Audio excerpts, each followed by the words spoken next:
Michelle, thank you so much for joining me today. This is Mallory Erickson here. I am joined by Michelle Voss, a visibility coach who has been my coach, and I am so personally grateful for her work. And we are going to be talking about all things visibility today and really how they apply so deeply to the work of fundraisers. And you said it so perfectly, actually, before we hit record, that the thing about fundraising is that it involves so many different components of who we are as people and life. And yet we look at it through this tiny sort of siloed lens in terms of our identity as fundraisers and what we do in our work. And what I've found in my role as a fundraiser and now as a fundraising consultant is that it's when we interweave all these different components of being the best version of ourselves that we become the fundraisers that we were meant to be. So I'm so excited to have you here to be talking about visibility specifically. Do you just want to let our audience know a little bit about you and your work and kind of what brought you to this in your career? Yeah, absolutely. And first of all, I just want to say thank you. And I think you're the perfect demonstration of bringing the whole person into your work, right? It's like you teach your clients that because you hired me. You recognize that there was a lot more that went into creating the business and actually being able to help your clients to the level that you want, right? You had to become the person that you needed to be in order to do that. So I love that that's the whole topic that you're teaching and bringing to your clients. So yeah, the visibility expert, really what that is personal development and personal and business development for women entrepreneurs. And it's really about professional women who are ready to be seen and heard in a way that is the truth of them, right? It's like really being valued for who they are. I have been doing this. I say the essence of what I do is authenticity expressed. It's helping people become that person that they need to be in their life and in their business and in their career. And I have been doing that in all different versions for 18 years. It's not my first rodeo. I've been an entrepreneur for that long and growth, different versions and whatnot. But when it comes down to it, helping people really be soul aligned and spirit inspired is one of the key fundamentals as well. It's not just about business models and all the structures and the strategy, which is important, but it's really about, again, who we are, how we show up, and how we honor the value that we provide. Mm-hmm. And I'd love to know, even just hearing you say that, I know how deeply personal that's been in my own work and in my business. And as I feel like I've been able to kind of relay some of those teachings to my fundraising clients. But what do you see in terms of the difference with the women that you work with, kind of pre and post sinking into this, becoming visible? What does that look like when you kind of watch it in action from your vantage point? Yeah. It's interesting because we're all different.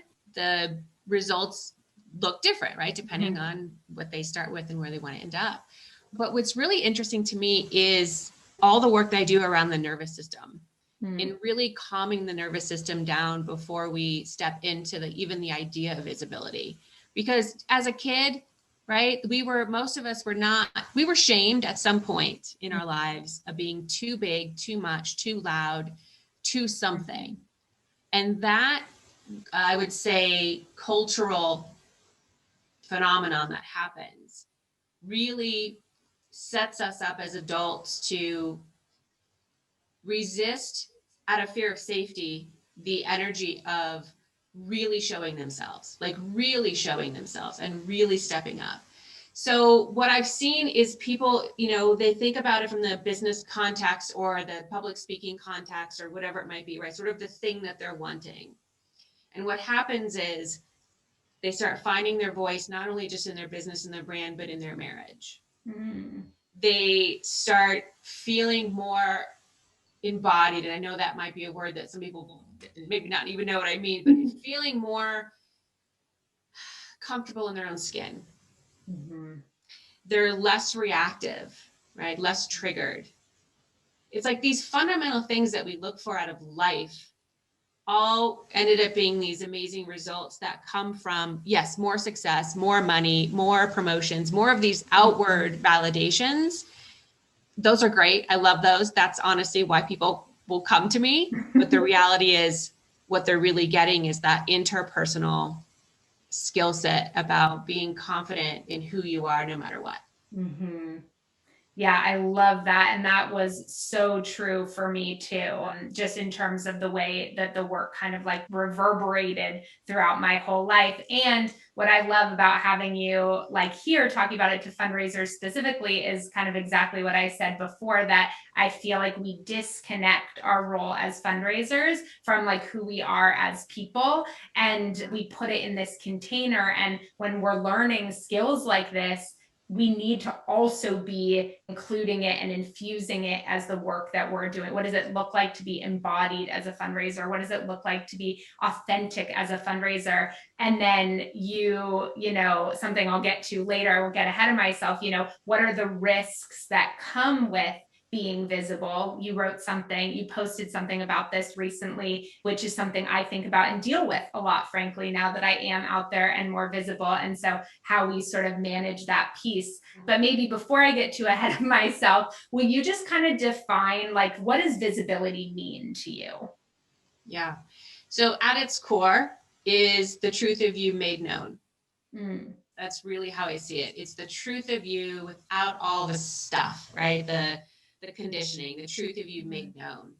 Now, what that looks like from an outside perspective is, does your brand, we all have a personal brand, whether we acknowledge it or not, right? We have a personal brand. So a personal brand or a business brand, what is that? Is it aligned with who you truly are, that authentic piece? Does it match the website, the photos, the copy? When you public speak, is your topics coming from an authentic place? Like all of that is sort of the ripple out of what visibility really is from a outside context to the core. Mm-hmm. What does it mean to you? Like, you've been experiencing this too. So what does visibility mean to you? Yeah, honestly, when you said that, I thought I was maybe going to cry, just because I kind of felt like that does feel like what's true to me is like that, you're self-known.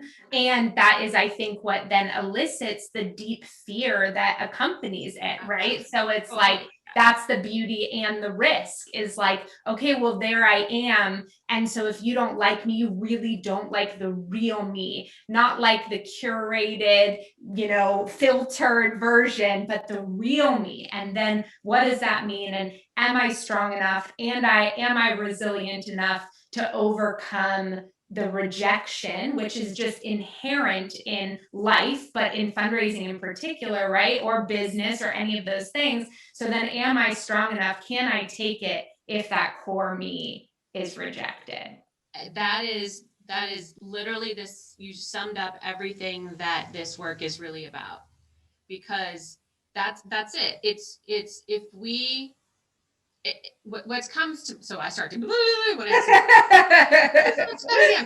what's that saying? The saying is, without great risk, whatever, without reward, right? Like there's this thing about that. It's like we can live in this mundane sort of in between space when we wear the masks, and if you reject me, you're just kind of, like you said, you're rejecting that filter that I put up. You're rejecting that persona that I have presented to you, so I can rationalize it. I can not let it cut me and wound me too much, right? So that's why we do it. It's a strategy for safety, and it's brilliant. It really is, until it's not. Right? So this journey of visibility is the personal development work. Like it really is. It's the personal development side of things in order to be visible. So then you can make that impact. You can have those successes. You can do those important things that really and truly your soul came here to do.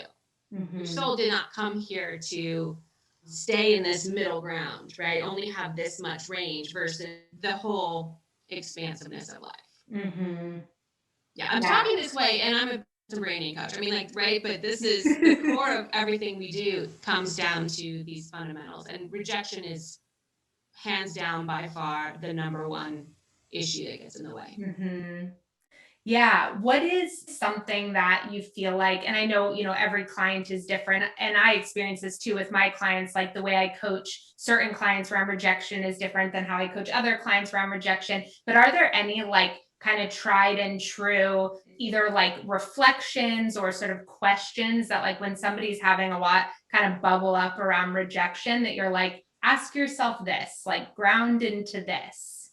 Mhm. Yeah, this might be a lot for who's listening, but this is the truth. That the number one thing and tool that I use is really about shadow work. So those of you who have been familiar with that or know of that, it's actually Debbie Ford's work. She has quite a few books out. It's called Shadow Work, and the way that I describe it is being able to have range, right? Like being a woman of range is being able to feel all of it, to be able to feel like you're brilliant and amazing and to feel like you suck and everything's horrible. Like to be able to actually feel all of that gives you range. So that within the context is to be able to, instead of resisting, I'm going to get rejected. I don't want to get rejected. What if I get rejected? Like all of this stuff that we don't want. Mm-hmm.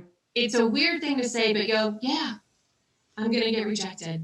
Mm-hmm. Like to actually lean in, to just lean in and go, Mm-hmm. yeah, it's going to happen. Might be this call, might be the next call, might be the next 10 calls, Yeah. but it's going to happen. And feel your nervous system, like try to settle with the acceptance of that versus the resistance. Resistance builds, I call it a pressure cooker. And that pressure cooker energy is the thing that makes our nervous system be prepared for flight, fight, or freeze. If we can calm our nervous system down and go, yeah, it's going to happen. And if I need to go, and what if, what am I going to say if it does to that person? What am I going to, how am I going to, I'm not going to go eat a bag of chips or whatever. Like, what am I going to do that's going to, be nice to myself? Like, get your game plan. So just the nervous system calms down. And then you can start to be in, and that's true. As a scenario, this could happen. Women of range, the other scenario that could happen? They could be so unbelievably grateful that I reached out. They have been waiting for me, and they didn't even know they were waiting for me, but they have been. And this relationship is amazing. Both extremes are realities. But again, once our nervous system can calm down, we're so much more present and empowered. What's your been experience with your clients as far as like teaching them in how to handle rejection? So I love what you just said. And what's amazing